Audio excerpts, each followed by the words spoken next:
With all the complexities, obstacles, and frustrations facing medical providers today, you still have peers out there getting things done and moving medicine forward. Who are they, and how are they doing it? Welcome to Peer Spectrum, the show where we uncover the creative solutions, innovative tools, and advanced practices of our peers throughout the full spectrum of healthcare. Here are your hosts, Keith Mencken and Colin Miller. All right, everyone, welcome back to the show. We're glad to have you. Today we have Dr. Michael Sims joining us as our guest.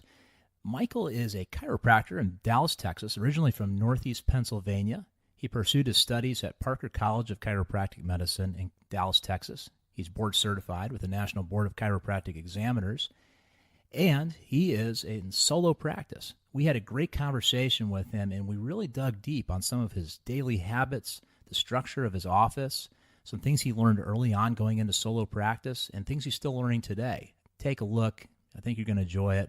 And without further delay, please welcome Dr. Michael Sims. Welcome aboard. This is our first interview, so we're really excited. Well, good. I'm glad to be here. Maybe if we just start out here, you've been in practice for a while. Just take us back a few steps to when you just came out of school and give us an idea of how you established your reputation in the community, how you began your practice, some of the challenges you had and lessons learned there.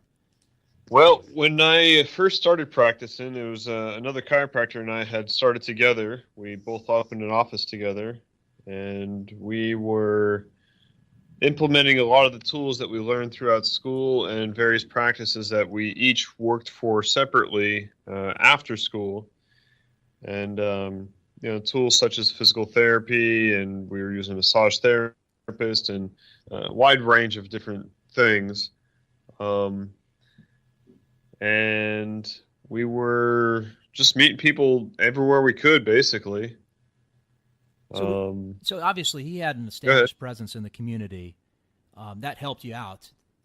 What kinds of meetings did you go to, society meetings? Did you knock on doors? What were a lot of the activities that you were engaged in early on to get your name out?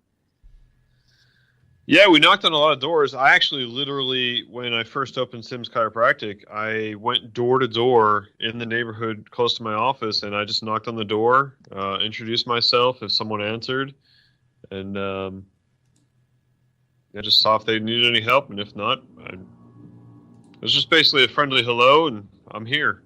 Sure. Did you find that you got resistance sometimes? Whereas when you're looking at the competitors in the community, obviously there was enough demand and you built up a practice, but were there challenges early on to gain the trust of patients and referring physicians? Yeah, I mean, absolutely. When you're a new doctor out in the field, most people, they would prefer a doctor with more experience. And so I think a lot that would have to come through, or that did need to come through, is confidence in what it is that we could and would do for the patients. I think that was definitely key, especially in the beginning. I mean, it's obviously important now, but we had to build that confidence pretty quick. I can imagine. A lot of our viewers are going to be residents, they're going to be in medical school, and they're thinking about their career starting out just around the corner. I mean, that's an important question when a patient wants to know how many years of experience you've had. And when you get that question early on in your career, how would you answer that? And how would you develop confidence in that patient? Yeah, it's probably one of the most difficult things, especially when you first graduate. You are, or I was, relatively young and young looking, and people that are older than you, they have trouble. I mean, they see the degrees and that helps, but the respect thing actually comes into play for sure. They're like, okay, you're so young, how are you actually a doctor? Or stuff like that. I mean, depending on how young the people to graduate. So yeah, it was a learning curve in the beginning, trying to figure out how to gain the confidence or gain their trust, I should say. I can't say I really have any tried and true way to figure it out. I just, like I said, exude confidence and do a good job. I think Mike, that the chiropractors have a little bit of advantage over the medical doctors in that what you do is much more hands-on. It's much more personal. So once you get people in the door, I think you develop trust fairly quickly. Is there anything specific that you recommend once you have the person in the door? Is there an approach you have towards people who come back? Make sure that you talk to them, you bring up some personal fact about them when you see them again, get them to know that you remember them from time to time. Well, the biggest piece of advice I could give for a new doctor that's coming out and having their first couple patients in the office is don't try to educate the patient all at once. It's one of those things that I can't speak for other professions, but I know as a chiropractor, we get taught so much information and we're so eager to try and share that information with the public that we can actually end up just verbally vomiting all over the patient with information. Right. That's a very good point. How easy was it to train yourself to not tell every patient everything? I mean, you're so excited coming out, you just want to use your knowledge. This is my new toy. Did you have to rein yourself in? Did you find yourself biting your tongue a lot? Yeah, it was definitely difficult because my nature is not to bite my tongue, and so it was an interesting challenge for sure. And then I slowly started to discover that the more I say, the less it looks like I actually know, and the less I say, the more it seems like I know. We can only get in the way of our own selves by the good job that we can actually do and the information that we do know. Well, something we found, it can be hard for all of us to really get a good grasp of how we're doing with communication with a patient. So, am I really getting through to this person? Are they going to remember some of my suggestions? Are they trusting me? And early on, take us back. Were your partner that you joined, would he come in with you at times? Would you get feedback from the nurses or staff? What kind of tools did you use to assess how you were doing? Results. That was the biggest thing. The partner that I went in with, him and I graduated chiropractic school together, so we both had the same amount of experience, which at the time was limited. So it was just, as Keith had mentioned, chiropractic is a more hands-on type of profession, so it was speak less and get results. And if we get the results, then they have that trust and they understand that we know what we're doing and we can help them. Sure. Do you use any sort of survey technique with your patients? Obviously you use how do you feel? That's the simple one. But is there anything that you actually have either written or something that you can actually follow what those results are? The results themselves, you're saying? That's right. And just the sense of how you're getting to the patient and how effective your treatment has been for each patient. Chiropractic is a little bit of a different animal together because, I'm not looking to treat symptoms. Right. It's not what we do at all. My goal is to help allow the body to function better. And so by doing that, symptoms do a lot of times resolve themselves. And so I don't really have any kind of questionnaire or things that I fill out to say, okay, this is progress. This is what we've done. It more goes based on what I feel and how things are feeling. And, right. Verbal cues from them are definitely helpful occasionally as well. Sure. Anyway, in all branches of healthcare, you often have a disconnect between the expectations, not only of the patient, but of the provider as well. What do you do to find out what the expectations of your client may be? So what do you do to make sure that what your patient's expectations are? And also, what do you do to make sure that they understand what the chiropractic treatment is going to be? Well, I would say as far as what they're looking to achieve by coming to the office, that's actually a question right on the paperwork. What is the purpose of this visit? What are you looking for? And I often ask what kind of daily activities are being hindered by whatever you're suffering with right now. Mm-hmm. So that's how we start off the beginning. And yeah, I heard a phrase once that said, under promise and over deliver. I always tell patients the odds are definitely in their favor, which most of the time they are. And I don't tell them we're going to cure their body of everything that ails them, but they'll definitely start functioning better, and just by coming in the office, they'll be one step closer to healthy. Maybe you can just take us onto your team here. Tell us a little bit about your staff, how your staff is able to act as an ancillary for you to allow you to provide more direct patient care, and maybe just tell us a little bit about your leadership style as well. Well, as far as staffing goes, we keep low overhead. So one staff is the most that I've ever worked with at the time. And it's actually a great reliever because I can focus solely on what's going on with the patient. And so I don't have to worry about stuff that I don't like having to worry about, such as collecting money, rescheduling patients, making phone calls, answering the phone, things like that. And the less of that I have to do, the more I can stay focused on the patients and what's going on with them. So, yeah, staff is definitely key for sure.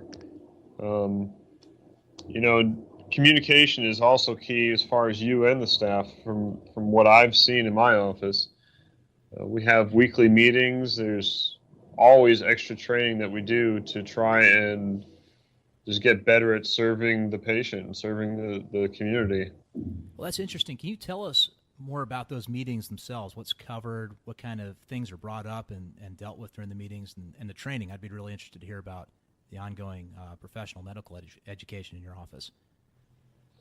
Now, as far as the meetings go, we meet every Monday. Well, we have a short meeting every morning, 5-10 minutes.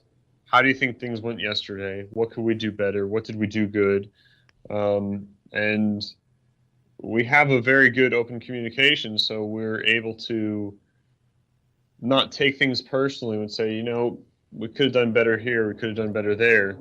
We don't point fingers and blame anyone, which I think is important, but we really try to take ourselves out of the situation and see what do we need to change in order to get the patient better and help people a lot better.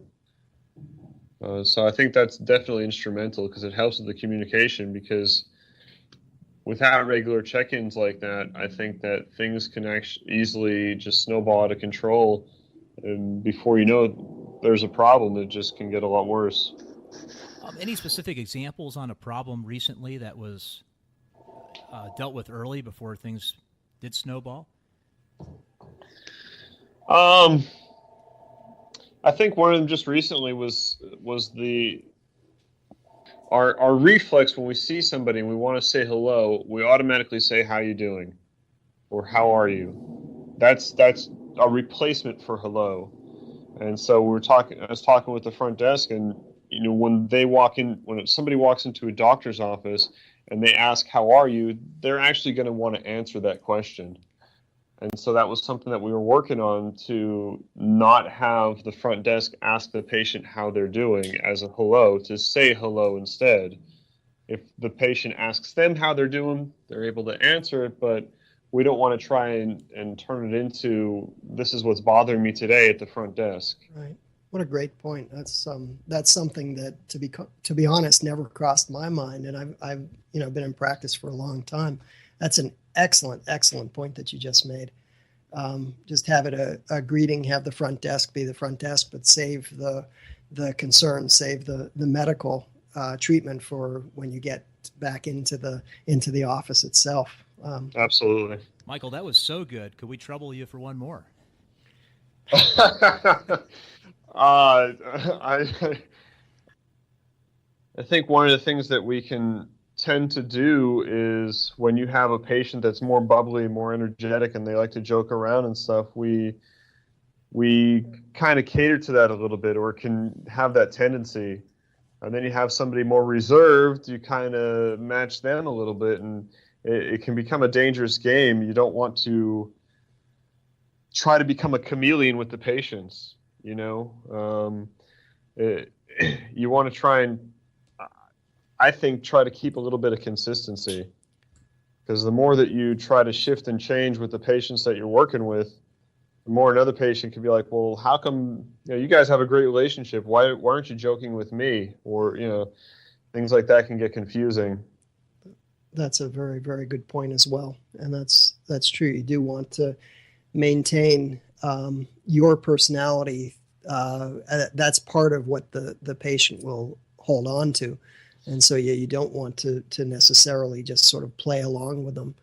And also, I found a lot of times in my practice, the jokiness is not necessarily real. And if you play into it, it actually causes more discomfort for the patient, because they're not sure where they stand if you're ribbing them and joking with them. That sort of undermines your authority as a caregiver.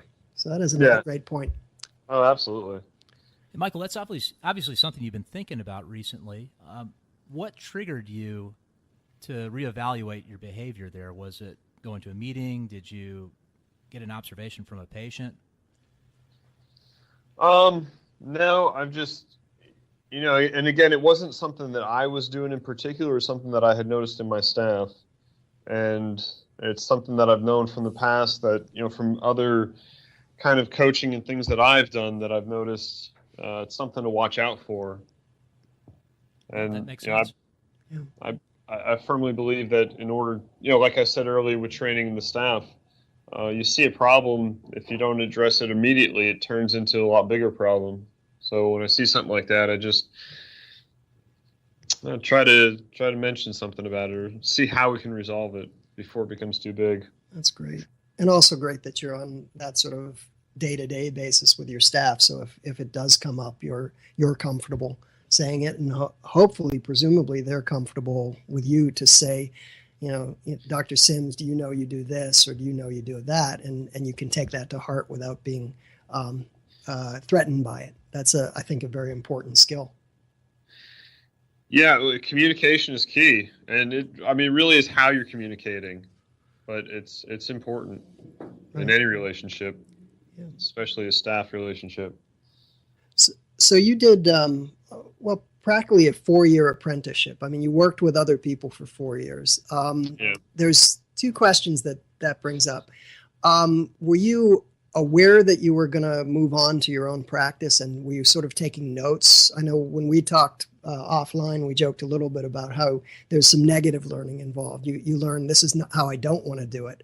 Mm-hmm. So were you sort of preparing for the time when you had your own practice?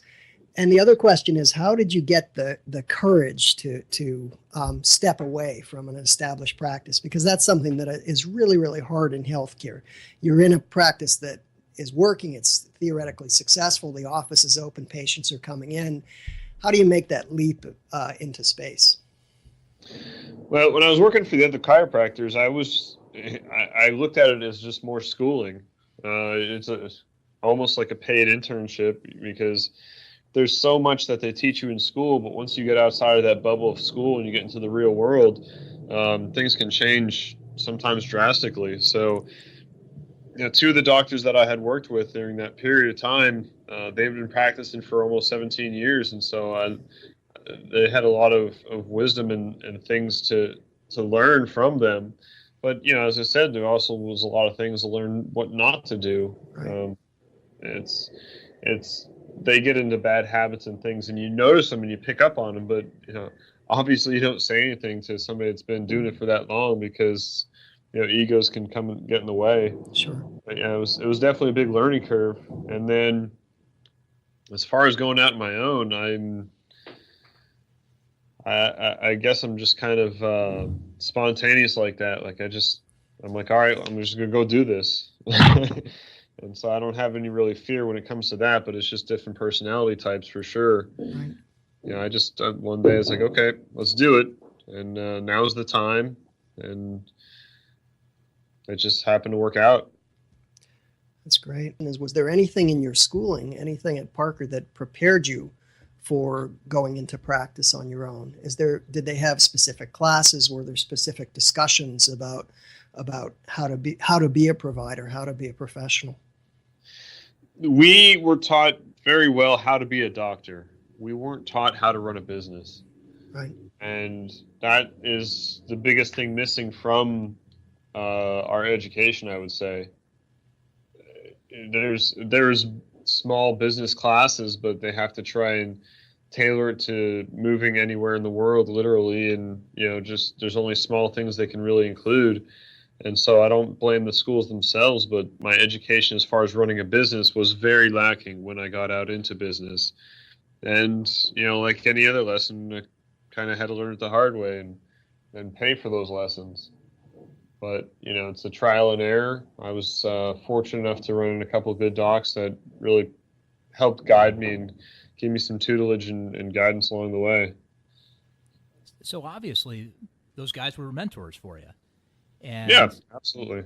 And we've talked a lot about that in our show, the importance of mentorship and resources around you, and also investing your own time and helping other people, because mentorship is a two-way street. But if you took us back to your decision to go out on your own, it's a bold action in many ways, and you're in unfamiliar territory. You're looking at a business that you've never run before.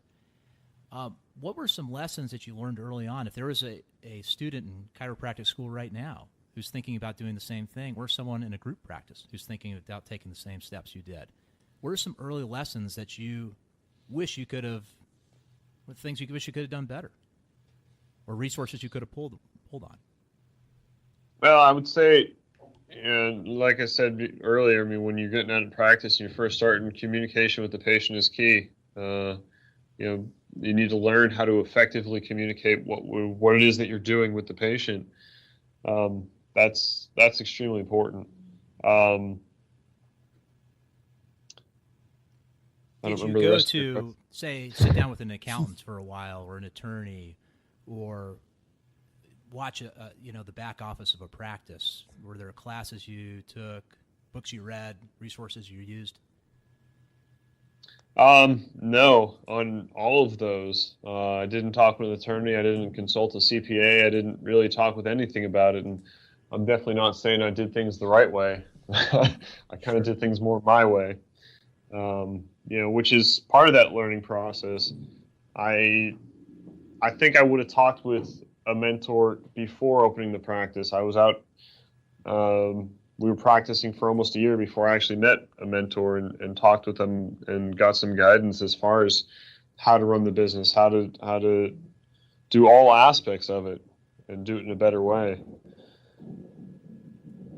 Give us maybe 3 examples there. I mean, it could be billing, it could be staffing. What were some things that were really helpful from that mentor? I'd say one is keep low overhead, and low overhead counts in all aspects of the practice, whether it's billing or staffing or anything. And they said go out and buy a box of 1,000 cards and hand out cards every single day. And when you're done with those cards, go buy another box of 1,000 and just keep handing them out. And just keep going until you reach a certain point. But you need to get your name out there, and the more people that know you, the more people that you know, the more people that know you. If no one knows who you are, no one's going to come in your office. So I'd say that was instrumental as well. So these cards, were they basically postcards, just with your contact information, a little bit about your services and offerings? What kind of message were you dropping off out there? Oh, no, I was just simply giving my business card. I see. And it was just a matter of fact, just walk up. Hello, I'm Dr. Sims. I'm new in the area. Call me if you ever need anything. I wasn't asking for their ailments, looking to see what's wrong, looking to see if that wasn't the point. The point was just say, hello, this is who I am. If I can help, please let me know. That's great. Michael, I've been very impressed with your perception of the interaction between doctors and the patient. Could you sum up your philosophy of that? How do you look at a patient and the care that you give? When I see a patient walk in the office, I see somebody who's adapted very well to sickness. because most of the population right now out there is, they're sick. And so I look at it as almost like a burning building, and we need to try and put that fire out. And my goal is to help that patient any way that I possibly can to try to get them out of sickness and closer towards health. That's a great philosophy. Michael, I understand that you made a change in your practice with the operating hours. And correct me if I'm wrong, but I think there's a gap in the middle of the afternoon where you're not open, and then you open a little longer in the evening hours. Is that correct? Yes. If you can take us back to when you decided to do this and how that's helped your patients, but maybe some of the challenges too. You may be coming home late at night, and just take us through that decision. When I had first open practice, I was working more hours. I had a short lunch break in the middle of the day, and I was also working on Saturdays. And then at one point in time, I switched things. I gave myself a 2-hour break in the middle of the day. So I'm there from 9 to 1 in the mornings, and then 3 to 6 in the afternoon. I work until 1 so that I can try and help people on their lunch break. Most people take lunch from 12 to 1. So that was a big shift to try and help people when they're free during the middle of the day. And then that break in the middle of the day was great for me to actually help focus on patients better, because most of the time during the day, I don't look at emails and the computer and check my phone and various things like that while my office is open. So in the middle of the day, that allows me to catch up on those things. Whereas before, I would be checking the phone and checking the email and doing various things like that during my office hours, and I was less focused on the patient. So that was definitely a big help as well. And then removing the Saturday hours, Saturday, I noticed over time that it is the most frequently patients will not show up for appointments or call to reschedule, and I'm sitting here on a Saturday. So I cut out Saturday hours completely. That's interesting. I would think a lot of people would show up because that's their one day off of work, but maybe it's a sunny, beautiful day out, and they decide that maybe they do feel good enough to go out to the beach instead. I don't know. That's interesting. Well, it's one of those things. It's if you want something, there's an old adage: if you want something done, give it to a busy person. If you have things to do during the day, add one more isn't really a big deal. If you've got nothing to do during the day, a lot of times people are like, I can push it off till later, then later becomes never. That's so true. And one of the things Keith and I talk about a lot, and I can see you do this too, you're structured in your day. You're not checking emails, allowing distractions to take time away from you and your patients. Maybe you can take us through some of the other routines and habits you have throughout the day that allow you to work efficiently and keep some happiness in your life. And some of the examples we've had from past interviews have been included a morning workout. Some use meditation. The daily staff meetings we've talked about could be even nutrition or other scheduled downtime. But just take us through your day, maybe from start to finish, and some things that you do consistently that have been very valuable for you. Well, consistency is extremely important if you're going to be successful at anything. I wake up at the same time every morning, so I get up at 6 a.m. every morning, and I get up and I do actually meditate first thing in the morning. Well, I read a little bit and then I meditate. Then I eat the same thing for breakfast every morning, and then I'll come into the office. Hopefully, I try to get here about 45 minutes to an hour before the office opens so that we can get the office ready and be able to focus on and get my mind clear before I actually have to start seeing patients. Traffic in a metroplex like DFW can get to you sometimes, so you have to try and be mentally prepared in order to see patients and be able to give your best to them.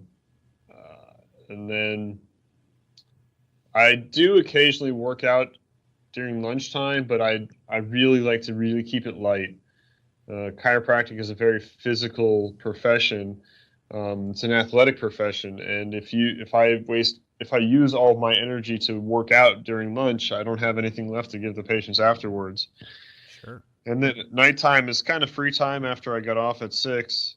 And but I try to keep a consistent schedule going to bed at the same time. So I try to go to bed about 10:30 every evening, because the sleep is important. And so the more consistent I can get as far as that goes, the better.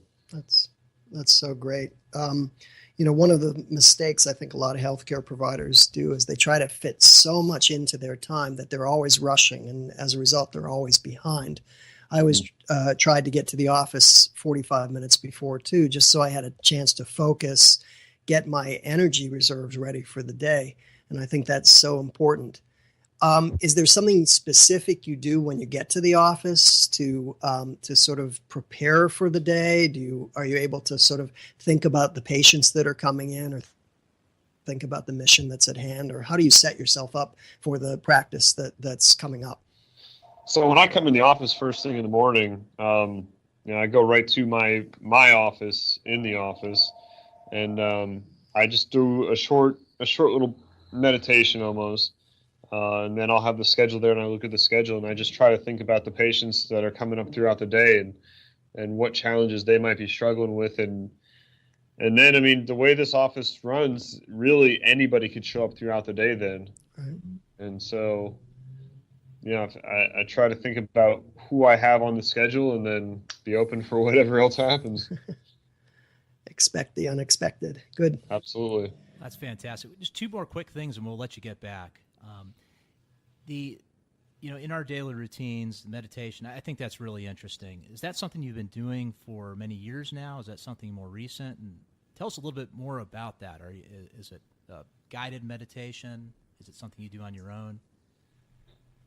I think I've been meditating for about a little over a year now, maybe a year and a half. And meditation, I'm not as good at it as I'd like to be. I'm working consistently to get better at it. But I think that it really gives a lot of mental clarity, and it can really help to hush the chatter that's going on in your mind and let you focus a little bit more on what's going on around you, and practice in present time consciousness. I used to do a guided meditation. Right now, I don't. I have some soft, gentle music playing in the background, and I try to clear my mind and think of nothing, to be honest. I think you're ahead of me. I've been trying the same thing for the past year. And one thing I've noticed in talking to people like yourself and reading, this is becoming more and more common, and there's clearly a lot of value that can be gained from it. So it's worth the daily, struggle. And it is a struggle, because sometimes it's hard to fit it in, and sometimes you don't always feel like you're getting something out of it. But then maybe after a few weeks of doing it, you look back and you say, actually, there's tremendous benefit. I just wasn't seeing it every day. But I'm really glad you shared that with us, because it's something we're encouraging all of our viewers to think about. And just to kind of wrap things up here, Michael, maybe you can take us through what's ahead in chiropractic medicine. I mean, are there new technologies, new techniques, new research that's coming out? Where do you see things in the next 5 to 10 years? The amazing thing about chiropractic is how simple it is. And as far as the technology changing, the only technology that we're working with is the technology of the human body. And my job is to look at the spine and free up the nerve interference with my hands. And so I think the only thing that would be changing is things to serve the patient better when they come into the office, because the actual chiropractic adjustment, in my mind, will never really change.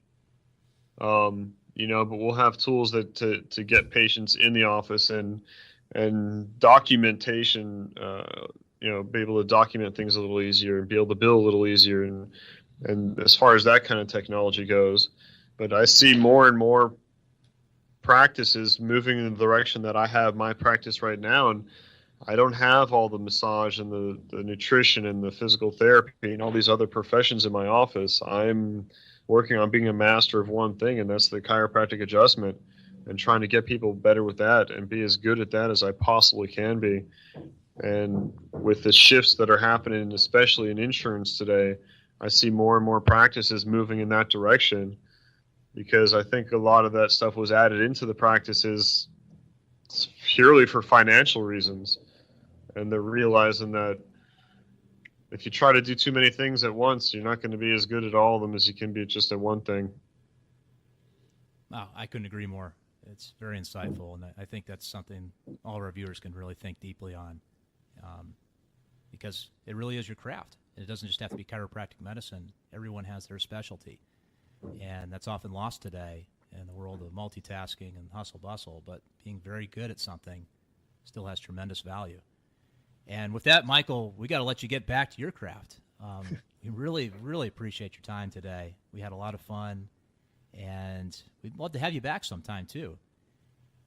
Yeah, it was definitely my pleasure. I've never done anything like this before, and so it was an interesting process and interesting to see where the questions would go and what's going to happen. But I really respect and I appreciate what you guys are doing, and keep at it and keep getting. We're all trying to get better every day. So you keep getting better, I'll keep getting better, and together we'll help the public a little bit better too. Thank you. You have so much to say, and so much of what you say is so important because you're right there on the where the rubber meets the road. So I really appreciate your time and your really candid and excellent answers. Thank you. It's my pleasure, Keith. Thank you. And thank you, Colin. Thank you, Michael. Have a great afternoon, and thanks everybody for joining us. Hope you all have a great afternoon. We'll see you here next time on Pure Spectrum. Take care. Thanks for joining us on Pure Spectrum. Please support the show by writing a review on iTunes and join the conversation at purespectrum.com. Keep up with the latest episodes and share your ideas with us on Twitter, Facebook, or email at purespectrum.com.